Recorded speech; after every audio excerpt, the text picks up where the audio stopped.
El tema que vamos a ver ahora, sobre el que vamos a hacer un zoom muy particular, es sobre la participación política de la mujer para este proceso electoral. Estamos hablando de elecciones a Congreso de la República y primera vuelta presidencial, debido a que en la segunda vuelta presidencial no se presentaron mujeres.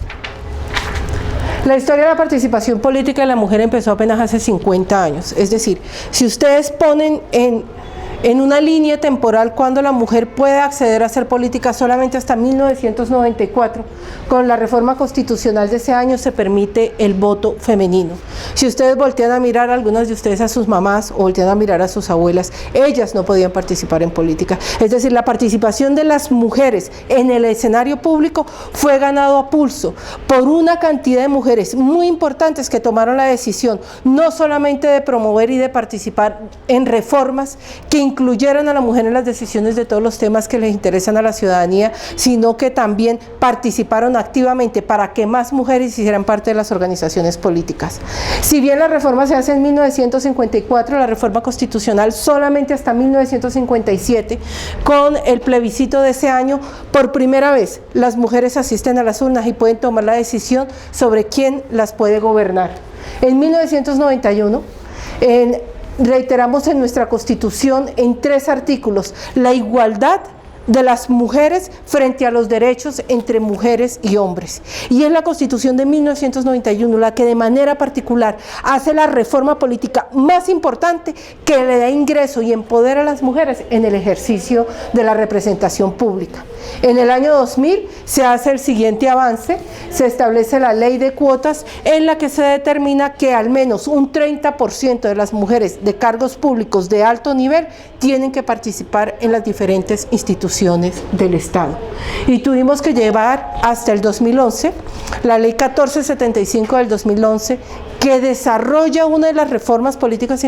y electorales más importantes que se tiene desde 1991, en la que se incluye que para cargos de representación popular en aquellos departamentos donde haya 5 o más curules para la representación local, tiene que haber al menos un 30% de las mujeres en las listas, y lo mismo pasa en el Congreso de la República. En el Senado, por lo menos el 30% de quienes hacen parte de las listas a Senado que presentan los diferentes partidos políticos debe tener la representación de las mujeres. Vale la pena notar que una vez se hace la reforma de la 1475, establece esta primer cuota de género, hubo una fuerte reacción por parte de algunos miembros de partidos políticos que señalaban que no encontraban mujeres para hacer política. Y no hace más que llamar la atención el que no se encuentran mujeres para hacer política, cuando en nuestro censo electoral, pero además en el censo nacional, son más las mujeres que los hombres. Veamos cómo ha sido esta representación desde 1991 y cómo las mujeres poco a poco han venido ganando espacio en el escenario político, pero además al final vamos a ver 2 temas que son muy importantes. Uno, hacer un primer acercamiento, una evaluación, si la decisión del 30% en las mujeres inscritas en las listas tuvo un efecto real frente a la representación y empoderamiento dentro de estas elecciones a Congreso de la República, y en segundo lugar, a tratar de poner en blanco y negro cuáles son las principales barreras que impiden que las mujeres puedan acceder con mayor facilidad a esta representación política. Entre 1991 y 1994 tuvimos una representación de las mujeres del 7%, mientras que en la Cámara fue del 9%. Lo siguiente a señalar es, siempre en la Cámara de Representantes, que es la representación local, vamos a ver una mayor participación de las mujeres. En Senado ha sido mucho más difícil que éstas ingresen a la representación dentro de las organizaciones políticas. El promedio de participación de las mujeres en las últimas 5 elecciones se ha mantenido más o menos en un 12.5%. Vemos que no se ha movido en Cámara de Representantes, se ha movido entre el 12%, entre 1994 y 98, también el 13% entre el 94 y 98, 13% también en el 2002-2006 y 13%, es decir, 20 mujeres en la Cámara entre el 2010 y 2014. El 12% estuvo en el 98 al 2002 y en el 2006 al 2010. En el Senado de la República esta representación no ha sido tan sostenida. Ha habido una menor representación de la mujer, pero también hay que tener en cuenta que si bien lo estamos dando en datos porcentuales, estamos hablando de 102 senadores de la República. En cada uno de ellos, después de la reforma del 2003, cada partido solamente podía presentar una lista, lo que hacía mucho más competitivo el ingreso de las mujeres a estas listas y que ellas pudieran de manera efectiva representar o quedar elegidas para una representación política en el Congreso. Y aquí es donde precisamente empezamos a ver cómo empieza esa variación. Pasamos del 7% del 91 al 94, hay una disminución de un punto para 1994-1998. Entre 1998 y el 2002 tenemos un incremento muy importante de la participación, es hasta el 2010 quizás el pico más alto, el 13%, pero cuando nosotros vemos esos picos y vemos también el momento histórico en el que acabamos de pasar por el proceso Chomir, y empieza ahí a dibujarse lo que después termina siendo una constante en las elecciones del 2006-2010, de manera particular el mayor impacto 2010-2014, y es que las mujeres entran a la representación política cuando empiezan a reemplazar a los hombres que son o investigados o terminan siendo condenados, en el caso de 1998 al 2002 por el proceso Chomir, y en el 2010-2014 cuando ya viene todo el coletazo de lo que se denominó parapolítica, que es la relación entre agrupaciones políticas o representantes políticos e ilegalidad armada. 2002 a 2010, estos dos procesos electorales o estos dos congresos, lo que podemos observar es que se mantiene una línea, estamos en una representación del 10%, y ese 10% lo que nos está diciendo es que se logra estabilizar. Después de este incremento se reacomoda políticamente las casas electorales locales, las mujeres llegan a una representación del 10%, tenemos 2006-2010 todo lo que viene investigaciones y detenciones por parte de la parapolítica, lo que nos lleva en algunos casos, no en todos, a incrementarse en 7 puntos, que es un incremento muy importante de la representación de la mujer en el Senado de la República, aquello que se conoció durante esa campaña electoral además como las que estaban elegidas como mujeres y en algunos casos también hombres elegidos en cuerpo ajeno. Para las elecciones 2014-2018 vemos que ya empieza a estabilizarse el tema de la representación en cuerpo ajeno, digamos, ya tenemos unas mujeres que claramente están haciendo una carrera política, que se consolidan en el poder político regional y que ya tienen unos votos propios que las llevan al Senado de la República, pero es aquí donde nosotros podemos ver claramente que hay un impacto positivo, un primer impacto positivo de la ley de cuotas que exigía no solamente que estuviera el 30% de las mujeres en aquellos departamentos que elegían 5 más curules, sino que también se logra que nuevos líderes ingresen a las listas de las organizaciones políticas y que en esa búsqueda de las organizaciones políticas de estos nuevos liderazgos tengamos una renovación y mucha más frescura en quienes ingresan al Congreso de la República. Tenemos un incremento, damos un salto que se había mantenido sostenido en Cámara de Representantes entre el 12.5% al 19%, pasamos de 20 mujeres representantes a la Cámara a 31 mujeres en la representación de la Cámara, es decir, 11 mujeres más logran entrar a tener una representación del poder político local. Y en Senado de la República damos un salto que si ya venía alto 17%, lo habíamos pasado del 2006 al 2010, 7 puntos con 17 mujeres en el Senado de la República, se vuelve a dar otro salto y tenemos 23 mujeres con representación en el Congreso, en el Senado de la República. Vale la pena ver en detalle las 3 cámaras, que son las cámaras indígenas, las cámaras afrodescendientes y la Cámara Internacional. Cuando vemos la Cámara Indígena, es importante destacar que solamente en los 4 últimos procesos electorales, solamente una vez, en el 2006, llegó una mujer a ocupar esta única Cámara. Cuando vemos las cámaras afrodescendientes, esas han tenido una representación equilibrada. En el 2002 tuvimos una mujer en las 2 cámaras que se estaban sometiendo a disputa electoral. 2006 también una de las mujeres ganó una de las curules. En las elecciones del 2010, ninguna mujer ocupó una de estas curules y en estas elecciones una de las dos curules es ocupada por una mujer, es decir, es una curul en las afrodescendientes que ha estado ocupada en 3 de las 4 veces ha habido la representación de una mujer. Y cuando vamos a la Cámara Internacional, aquí es importante tener en cuenta que veníamos solamente con una representación en la Cámara Internacional, se hace una reforma a finales del año, a mediados del año pasado, se crean 2 cámaras, de una pasamos a 2 cámaras en el escenario internacional, y en este proceso electoral, cuando no habíamos tenido representaciones de mujeres en el 2002, 2006, 2010, tenemos una mujer que es del partido Mira, que entra a la Cámara Internacional, generándose una paridad en la representación. Pero ¿de qué es específicamente de lo que estamos hablando cuando decimos que tiene que cumplirse en la inscripción de candidatas, no en la elección, en la inscripción de candidatas, al menos un 30% de las mujeres o de los hombres deben estar en las listas, en los departamentos que tengan, en los departamentos que elijan 5 o más curules. Lo que nosotros estamos viendo en el color morado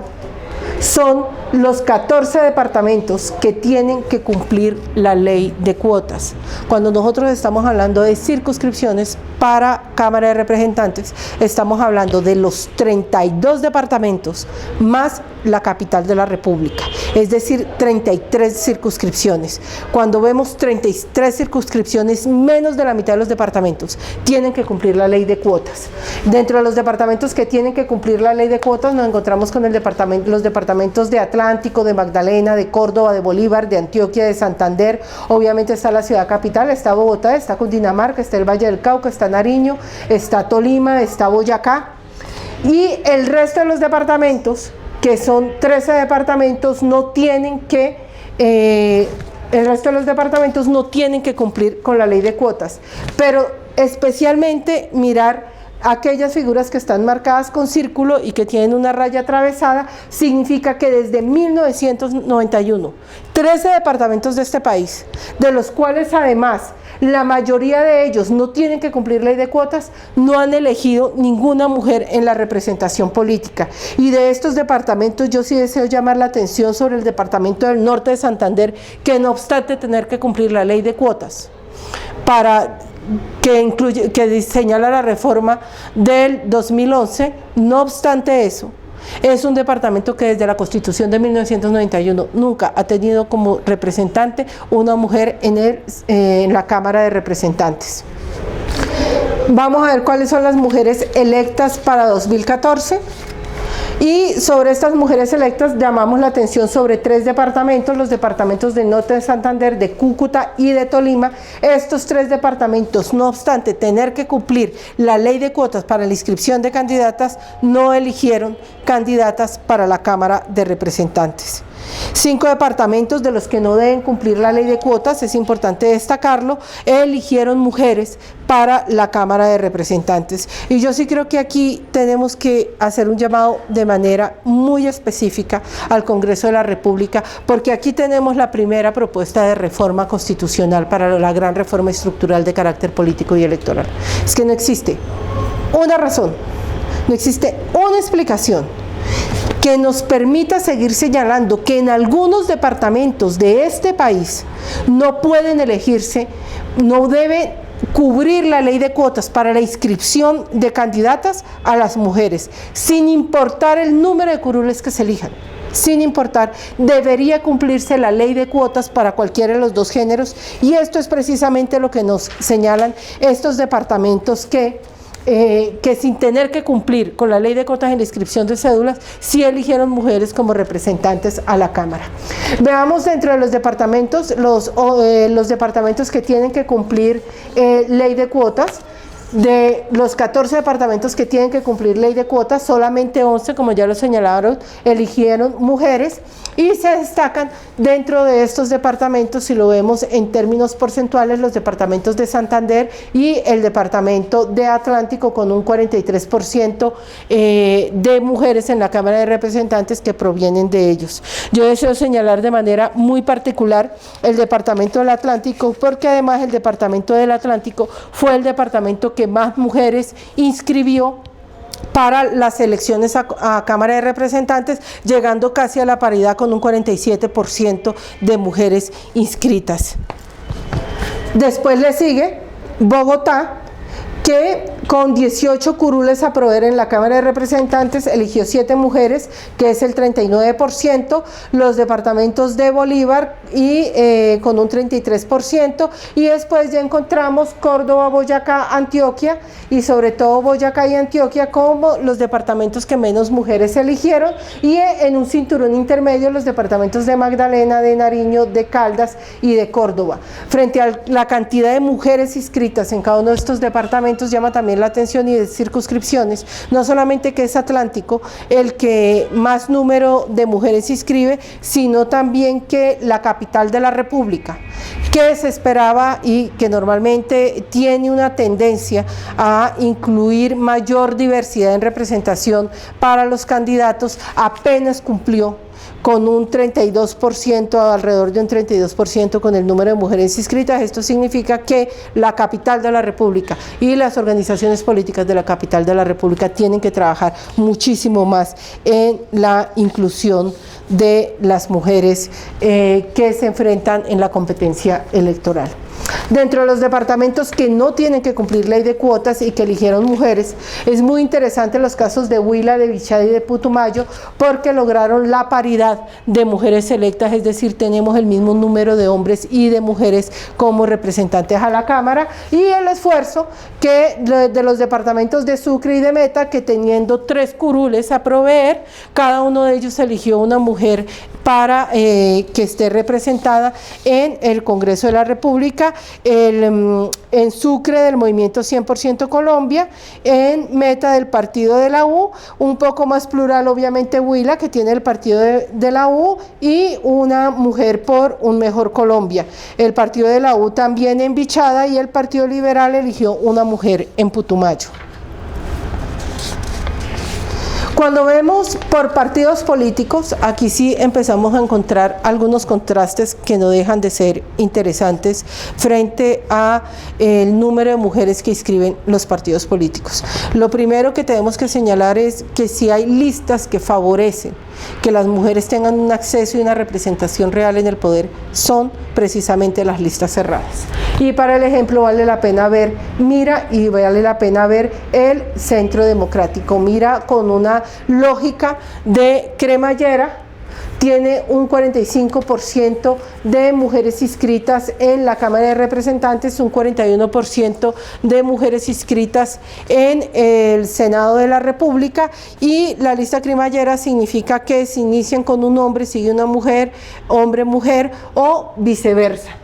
Esto hace que frente al número, sin importar el número de personas elegidas, normalmente vamos a encontrar una paridad en la representación de género. Y el segundo es el Centro Democrático, que tomó la decisión con un 33% en Cámara de Representantes y un 39%, que es una cifra bastante alta si se compara con las demás organizaciones políticas que tienen listas abiertas, un número importante de mujeres. También tomó la decisión, teniendo una lista cerrada, de incluir un número importante de mujeres dentro de los primeros 20 puestos, garantizando de esta manera una elección y una representación y empoderamiento efectivo de las mujeres si empezaba a entrar un número importante de candidatos dentro de los 10 o de los 20 primeros puestos, es decir, privilegió los puestos de las mujeres en los primeros lugares de la lista. En esta misma lógica llama muchísimo la atención el Partido Liberal, el Polo Democrático Alternativo y el Partido Verde, que tienen en el Cámara de Representantes apenas el cumplimiento de la ley de cuotas en términos de inscripción, un 31%, es decir, les costó muchísimo trabajo poder encontrar mujeres que participaran o se empoderaran de la representación política. En Senado de la República, el Partido Verde, solamente un 30% de mujeres, es decir, cumplió lo que estrictamente le exigía la ley, y el Polo Democrático y el Partido Liberal con un 32%. ¿Y por qué genera un contraste esta inscripción de candidatas? Porque son precisamente estas 3 organizaciones políticas que en el discurso incluyen el tema de género y la representación de género en todos sus discursos, en los temas sociales, en los temas económicos. La mujer hace presencia de manera permanente, igual que los diferentes sectores sociales de Colombia. Pero cuando vamos ya a la realidad, a la toma de decisiones, a cómo el discurso lo volvemos práctica, podemos ver que estos tres partidos necesitan trabajar de manera mucho más seria en la forma como incluyen las mujeres para que puedan tener una representación efectiva cuando llegan o cuando pasan por un proceso electoral. Y esto llama la atención sobre dos temas. Lo primero que acabamos de decir, para lograr una mejor representación y una representación mucho más equitativa, es mucho mejor trabajar con listas cerradas, pero en segundo lugar, los partidos tienen que trabajar internamente por tener mujeres más calificadas, pero también por generar mecanismos internos democráticos que permitan una mejor representación de la mujer con un apoyo muy fuerte por parte de la organización política.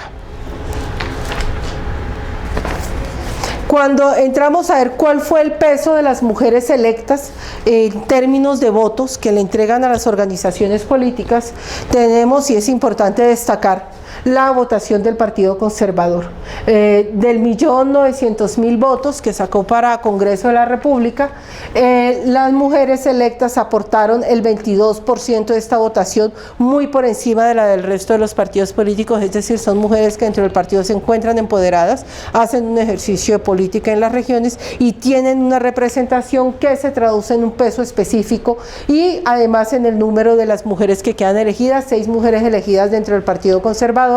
es un peso bastante fuerte. En segundo lugar, nos sigue el Partido Opción Ciudadana, que eligió 2 mujeres, pero dentro del total de electas tiene un peso del 16%, es una representación mucho menor, pero también un número de curules mucho menor que gana en el Congreso de la República. El peso de estas mujeres es de 85.000 votos, y no deja de ser interesante las del Partido Liberal y las del Cambio Radical, que tienen 159.000 y 115.000 votos, cada uno eligiendo 2 y 3 mujeres. Si hacemos un balance general de cuáles son los partidos que tienen una mayor representación femenina, pues indiscutiblemente nos estamos encontrando con el Centro Democrático, con el partido con el Partido Conservador, y después de estos dos ya entra el Partido Liberal, Cambio Radical y el Partido Verde. Es importante señalar que el Polo Democrático Alternativo no, dentro de los electos para Senado de la República, no tiene ninguna mujer, y Mira, pues al no alcanzar representación en el Senado de la República, pues no tiene tampoco ninguna mujer en esta instancia de decisión. El total de los votos entre los partidos políticos suma casi 11 millones de votos, de los cuales 1 millón de votos está puesto por las 23 mujeres que quedaron elegidas al Senado de la República. Esto lo que nos indica es, se tiene que trabajar muchísimo más en la representación de la mujer en lo local para que pueda también tener un mayor acercamiento a la ciudadanía que posteriormente se traduzca en un mayor aporte a las organizaciones políticas en la contienda electoral. Veamos con detalle las elecciones del 2014. Lo primero que hay que señalar es que tanto en Senado como en Cámara la representación, el promedio de mujeres inscritas fue del 33%, en Cámara de Representantes tenemos 23 mujeres elegidas y en Senado de la República 31 mujeres elegidas. Como ya lo mismo, los partidos con mayores mujeres elegidas en el Senado son el Partido Conservador, el Centro Democrático. El Centro Democrático mantiene esta misma tendencia, 6 mujeres en la Cámara de Representantes, también con un porcentaje el más alto de todos en la Cámara de Representantes. Le sigue Opción Ciudadana con 6 mujeres en la Cámara de Representantes, y el resto de partidos, el Partido Verde y el Partido Conservador ya en Cámara de Representantes disminuye la representación. El Partido Liberal, si bien tiene 3 mujeres en el Senado, aumenta la representación en Cámara de Representantes a 5, no siendo un salto muy grande, pero pues que es importante reconocer a estas mujeres que llegan en unas condiciones que dentro de los partidos con listas abiertas no son las más favorables para una competencia equitativa o una competencia equilibrada. Cuando Vemos nosotros, hacemos un balance frente a la participación de la mujer en el Congreso de la República, que han claramente identificadas unas barreras para la representación de la mujer, y son precisamente sobre esas barreras que es necesario trabajar en una reforma estructural de tanto el sistema electoral como del sistema político. Cuando estamos hablando del sistema electoral, lo primero que ya señalamos, la primera conclusión es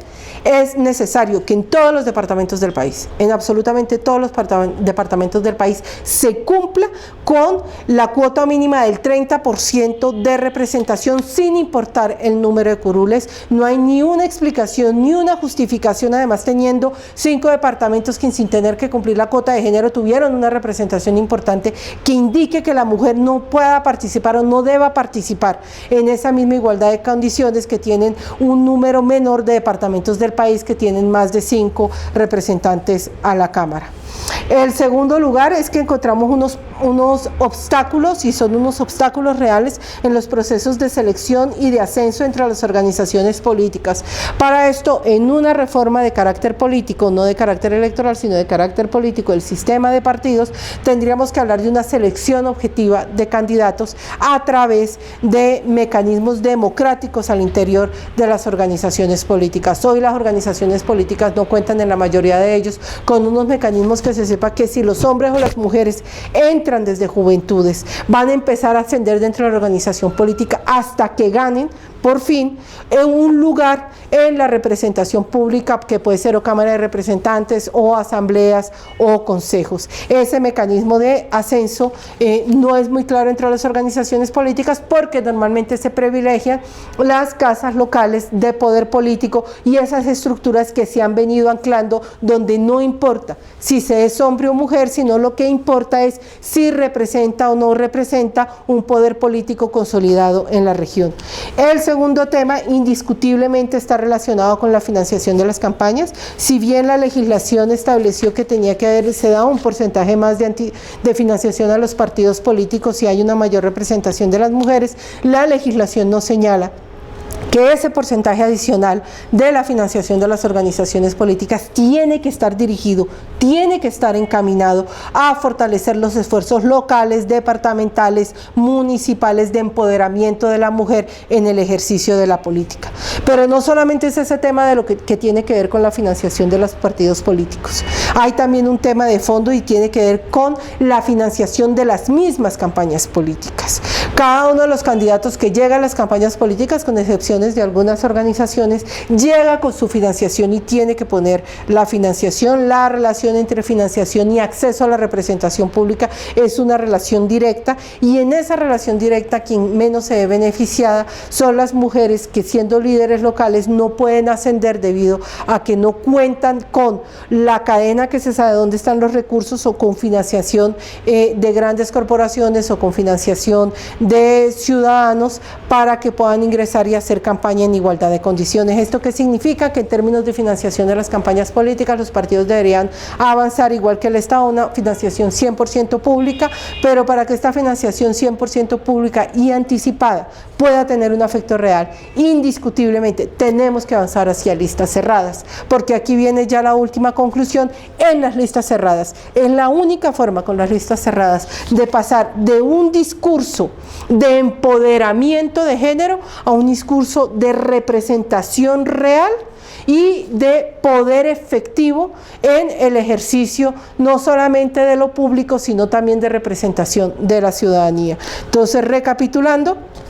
procesos de selección y ascenso entre las organizaciones políticas que tienen que ser objetivos y transparentes, financiación de las campañas políticas 100% anticipadas a la organización política, no a los candidatos, bajo la condición de unas listas cerradas que deberían ser extendidas a todas las organizaciones políticas, no debería ser optativo, para que de esta manera dentro de las listas sí se puedan establecer unas medidas que racionalmente permitan la representación de los dos géneros de manera equitativa en las listas. No obstante, en la competencia solamente se elijan 2, 3 o 4 candidatos, e indiscutiblemente no debe haber ningún departamento en el que no se aplique la ley de cuotas. Esto debe hacerse de manera urgente, extensivo a todos los departamentos. Cuando entramos a ver el tema ya de elección presidencial,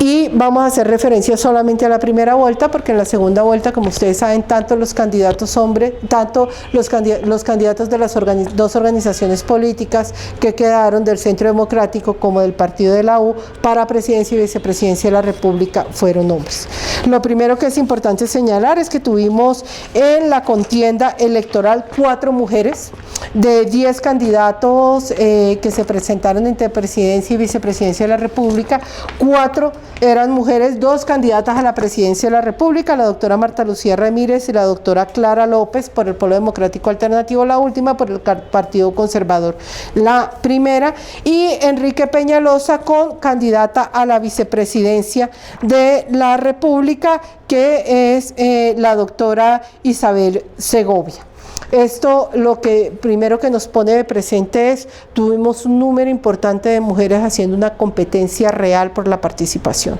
El segundo tema a tener en cuenta es las 2 mujeres que se presentaron. Se crecieron de manera sostenida en cada uno de los debates electorales que se pudo dar, solamente en el último tramo de la primera vuelta. Es decir, hoy Colombia cuenta con mujeres capaces, con mujeres formadas y con una sociedad que entendió que las mujeres podían tener representación política en la principal magistratura del país, porque ocuparon en su orden la doctora Marta Lucía Ramírez y la doctora Clara López el tercer y cuarto lugar, teniendo en cuenta los 6 datos electorales, que equivale a el primer lugar Oscar Iván Zuluaga, Juan Manuel Santos segundo lugar en primera vuelta, las 2 candidatas, Enrique Peñalosa en quinto lugar y el voto en blanco en un sexto lugar. Las 2 candidatas estuvieron cerca de los 2 millones de votos, con una diferencia inferior a los 40.000 votos, y cuando lo vemos en contexto, pues no solamente es la campaña política en la que más mujeres hemos tenido representación, sino que también tenemos, a excepción de las elecciones de 1998, donde la doctora Noemí Saminin sacó casi 3 millones de votos, pues tienen las 2 votaciones más altas desde 1990. Desde 1990, Colombia ha tenido